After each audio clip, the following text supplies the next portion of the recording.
Hey everybody, Scott Brown here. It is day number 23 of Daring LaCroix's Facebook Live Challenge. And I'm outside today, and this is really for all of my Florida friends who wondered, what you gonna do when it snows in Indiana? Well, guess what it's doing today? It is snowing in Indiana. Yes, folks, that is a white tundra behind me. Snow started coming down last night.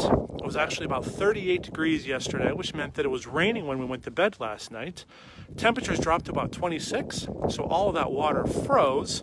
And as the temperatures kept falling, that rain turned to snow. And now we have a wintry mess. But there's something refreshing about standing out here in the snow. There's something that's almost magical about it. If you've never stood in a snowstorm, you might not have ever experienced the quiet that is snow.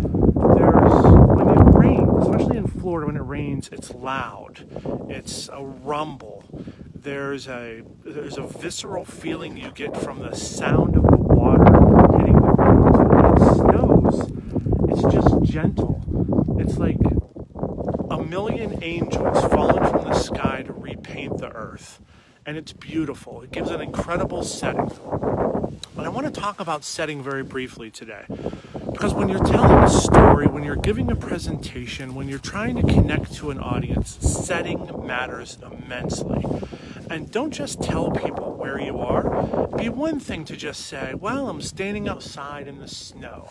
But help people understand what that means. Engage all of their senses. There's a freshness that wafts through the air in any freshly fallen snow that's hard to describe, but try to find those words that help bring you into the setting, help bring you into where you are. And if you can, also tell the story about how you got to where you are within that story. Help people understand how you got to be standing in the middle of the snow when you still own a home in Orlando, Florida. It doesn't seem like this should be where you are, but it's where you are and it's where you want to be.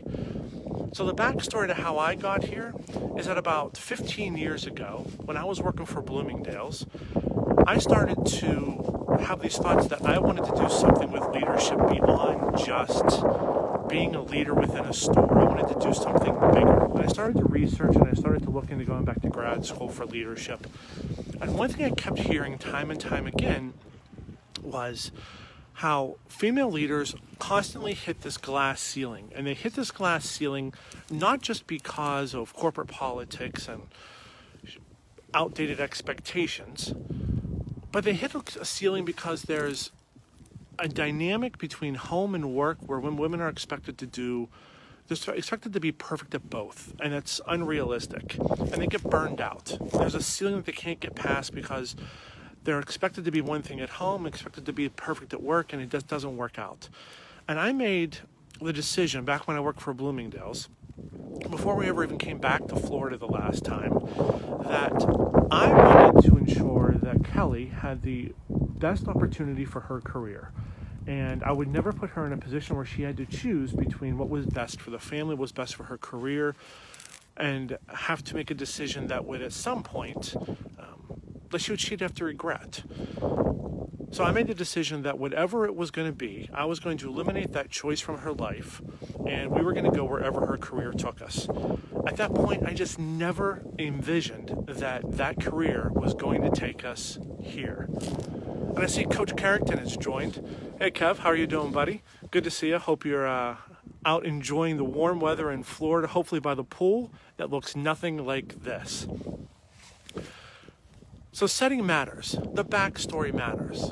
Knowing a little bit about how we got here, because Kelly's career took us here, I think helps give this a little bit more of a purposeful setting. So as you're telling your stories, tell us, what do you see?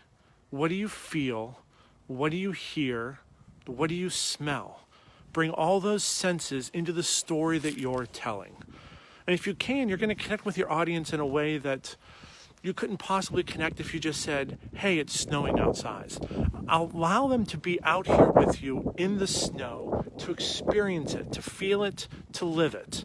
And if you do that, your audience is going to thank you. I need to go inside because I can no longer feel my fingers even though I have gloves on. So until tomorrow, my friends, stay warm, stay safe, and above all, stay in Florida, would you?